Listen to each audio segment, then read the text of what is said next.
conference for us. We're live to him now. Peter, a lot of numbers and a lot of names being mentioned, the duly elected senators and councillors and so on. Do you want to break it down for us, Peter?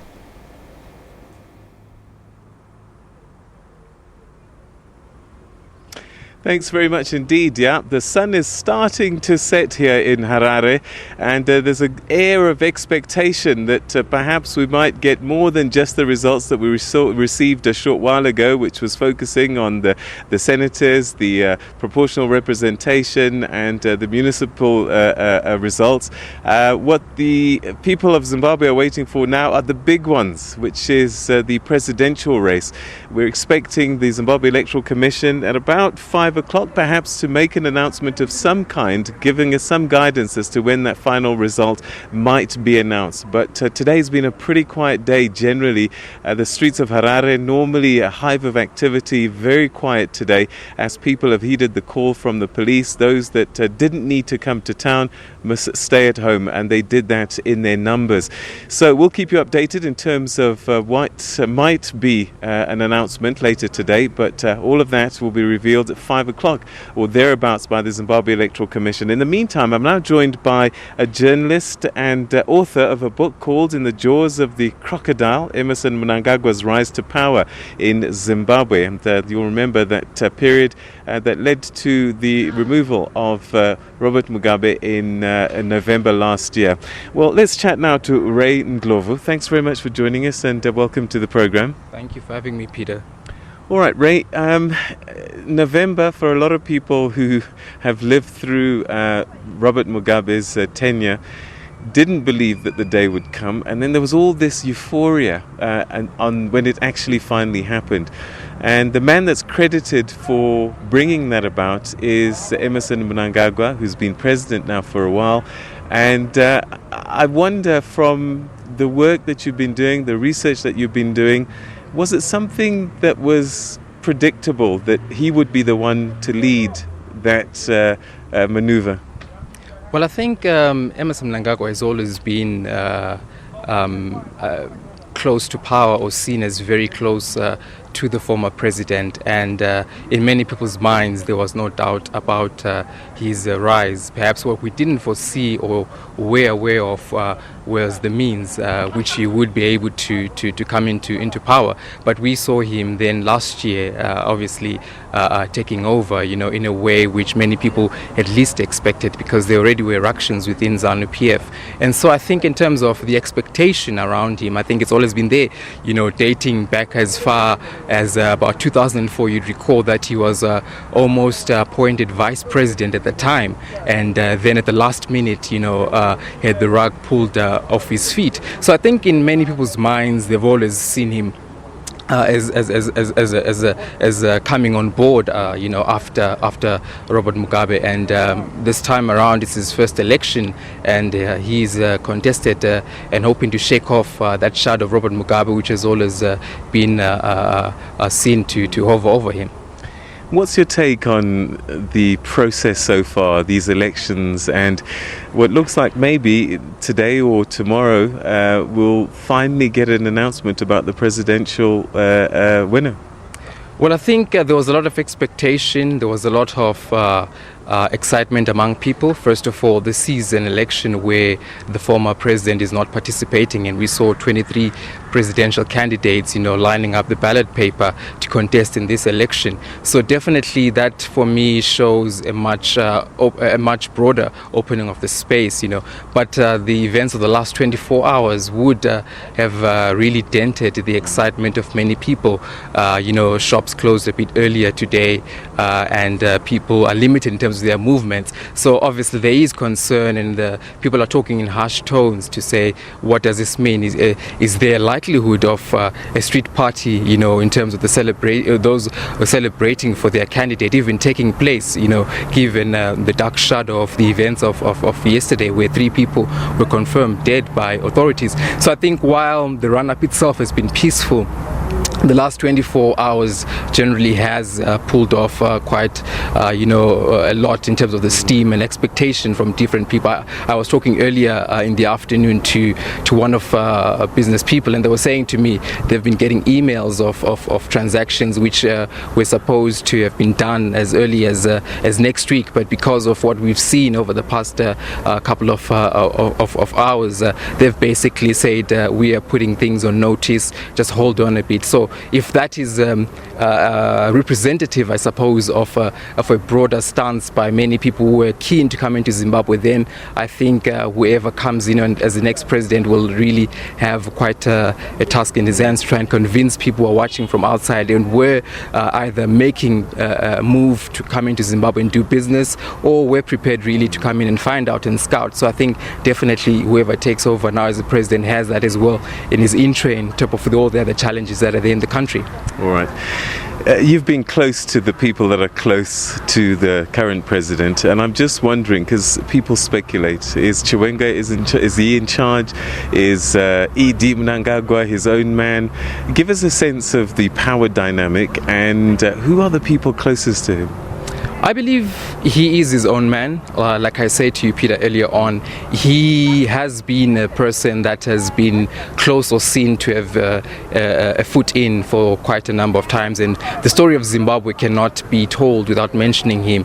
And so he's been able to build his own reputation, build his own alliances, build respect as well within different sectors, and particularly the military. And so I think, given that backdrop of the military structures, and he is a military man, there is order within the army, there is structure, they follow rank, and I would not be too drawn to that narrative that there is a power behind the throne, and that never really did come across to me. I think there is a sense of order, there is a sense of of who's in charge. What may perhaps be taking place is disagreements in terms of how to carry out some of the things that need to be done. So perhaps one might favor a more softer approach, and another might favor a more radical approach. You'd recall in particular what's been reported here over the past couple of months are issues such as the firing of the nurses. I think it was sometime in May where nurses were fired, about 6,000 or so. So one would look at that and say General Chiwenga at the time was very radical in that move, and whereas perhaps a softer approach would have been needed. So for me, it's that dichotomy of the two, where one perhaps might be softer and perhaps another might favor a much more stronger tone. But I don't think there are any gray areas in as far as who's in charge. That's my perspective. How close are they, Chiwenga and Manangagwa? They do have a history together that dates back quite far, in terms of I think as far as back to the liberation days, and so that's something in terms of a history that they have together. They are very close and allies. You would recall in November last year, in August, when he was poisoned. It was at the former general who ordered or instructed, or really was instrumental in terms of having him airlifted, using military aircraft to South Africa to get treatment. So in my view and in my mind, there is definitely a strong relationship between the two men, and there is some sort of order, in terms of who's in charge. And this election was about was about Emmerson Mnangagwa running to be president. If it wasn't about that, maybe we would have seen the vice president asking or wanting to have his name there, but we didn't see that.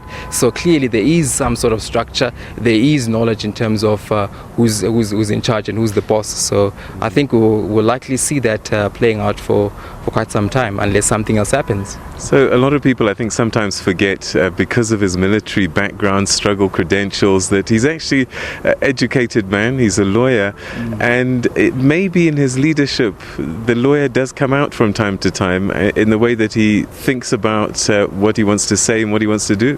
Yeah, absolutely. I think that does have some sort of bearing as well in terms of how he's coordinating himself. I think we saw recently comments that he made in as far as that he's changed. You know, he doesn't. I quote. He said a couple of weeks ago that I don't tolerate nonsense on another interview that has aired. So I think that we've seen some sort of development, if I could use that word, in terms of the man. But again, you know, there is still concern in some quarters to say, look, there were promises made. Did he deliver? Were the things that he said he would do, would they come on board? So there's still, you know, the other side in terms of the story about this man. So we would keep a very close eye in terms of whether he delivers if he's announced the winner of the presidential race here in Zimbabwe. All right, I'm going to ask you to speculate a little bit. Given his closeness to three people at least who were former military men that are now being brought into civilian life with senior positions, what kind of presidency might we expect going forward? Will the military have a shadow in the running of state affairs? I think what we would likely see is, if he is announced a winner, a continuation of the past 8 months in as far as the mantra that he's tried to remodel or to portray himself as, which basically is anchored on Zimbabwe is open for business. So I suppose there would be a continuation of that, because obviously he's trying to attract investment, and is trying to attract and get Zimbabwe back onto the global map. So I don't see a situation where there's a radical shift in terms of that policy narrative, and the military's hand has been withdrawn in as far as the involvement directly, because all these army people resigned to take up a civilian work. But I think at the same time there's concern, obviously, because of that military background and what we saw yesterday, the army coming in on board, very quickly moving in, you know, against protesters. So if what we are reading from the events of yesterday is anything to go by, then there is, you know, reason to be concerned, because while on the one hand the president has been trying to entice and to quote, you know, a foreign investment and quote different quarters to come into the country, we're seeing something else totally different taking place, you know, and being maneuvered or engineered from within his government. So it's really a case of double speak. You know, it will be seen by many different people to say one thing is said during the day, something else takes place at night. So definitely I think, you know, we're seeing, you know, it's not clear, you know, in terms of that policy direction. You know, we'll say the right things on camera, but something else totally different takes place. Who would have given the command yesterday for the army to join the fray? Because people are saying that the police should have continued to handle the matter, but the army came in and then all hell broke loose. Who would have given the command? Would it have been the president? Would it have been the army? The police, according to the security legislation, can ask for help. And perhaps that's how it started, but who would have said, yes, deploy the army? Well, I wouldn't want to speculate on that question and say it with definite response to who would be involved. No, I can only just draw from what the police say, to say they went and approached to say we need assistance. You know, what's not clear is to who do they ask for assistance from in that respect. You know, we do know that the vice president is also the Minister of Defense. Did they approach him? Was it at a ministerial level? Was it the police minister or the Home Affairs minister, you know, who made that request, say, can you please have reinforcements? Can we please have more people from the military to come and help the police? So it's a bit difficult in that respect to know who the police actually approached. But when we just look at the general hierarchy in terms of the Home Affairs and who's the Minister of Defense, you know, it would appear as if, you know, the Minister of Defense would have known about it or have been involved about it, and the President surely also would have been informed. I don't imagine that the army would be on the streets without the head of state being aware of something of that sort taking place. Going forward, this country has to heal. People have to find each other. What can the next president do, whoever it is, to try and do that? The expectations of many people are for things that are underneath the carpet be removed and things come out clearly and issues are discussed. I think the feeling for many people is that there is a desire to push things too quickly away and to act like, oh no, forget about this, let's move on very quickly. I don't think that kind of approach is what the country needs. I think there needs to be truth, there needs to be speaking out and allowing for Zimbabweans to speak out and say, look, we were not happy about A, B, C, D, and be given that opportunity. While we do want the fruits of having Zimbabwe's economy repaired and being able to have access to cash in banks and to have companies coming to invest and all these things, underneath that, I think there is still a boiling that's taking place. Are you suggesting a South African like TRC where Gukurahundi, extrajudicial killings, disappearance of activists and people that spoke up against government would have to happen so that the truth comes out and that there's full closure? Yeah, absolutely. I believe that there is a need for full disclosure. I mean, if you look at, there's a case, you'll be aware of this, 3 years ago, Itai Dzamara's disappearance. It's something that resonates with a lot of people, especially in the media field, to say, how does a journalist, disappear, in broad daylight, and up to today we can't find where he is. So these kind of things, they need to be interrogated, they need to be spoken out. We can call it a TRC, we can call it whatever, but I think the thrust of it all is that there needs to be a conversation, an honest conversation, Peter, an honest conversation around these issues, because for as long as we continue to act like it never happened, I don't think really it's going to be helpful. Would Emerson Manangagwa, president, allow that? I don't know if he's going to allow that, but reading from the past 8 months of his presidency, he has, spoken out in terms of, I think, a bill which was passed recently, in terms of trying to facilitate that. But it has not gone deep enough, or it has not gone as far enough as many people would want an honest conversation to say what exactly happened. You spoke about Gukurahundi, that kind of an issue, what really happened. At his inauguration last year in November, I remember one thing that stood out for me is the issue of let bygones be bygones. That's really encapsulated the approach of some of these issues to just allow them just to be bygones. So I think there is a need. He's got a 5-year term. He's got, if he's elected to become president, he'll have that 5-year term. He has to consider that somewhere within that tenure, or if it's not him, the next president would have to look into that issue, because there is need to deal with it. All right, we're going to have to leave it there. Ndlovu, thanks very much indeed for your insights and your thoughts. Thank you so much for having me, Peter. All right. Okay, so I've been speaking to journalist and author Ndlovu. He's written a book called In the Jaws of the Crocodile, Emerson Mnangagwa's Rise to Power in Zimbabwe. And it talks about that period in particular when Emerson Mnangagwa became president of Zimbabwe, ending almost 4 decades rule of Robert Mugabe. And that book is not yet out, but watch out for it. It'll be out in sometime in the near future. We'll be back a little bit later on with the Zimbabwe Electoral Commission's next statement, and hopefully we'll get to find out when the presidential election results will be announced.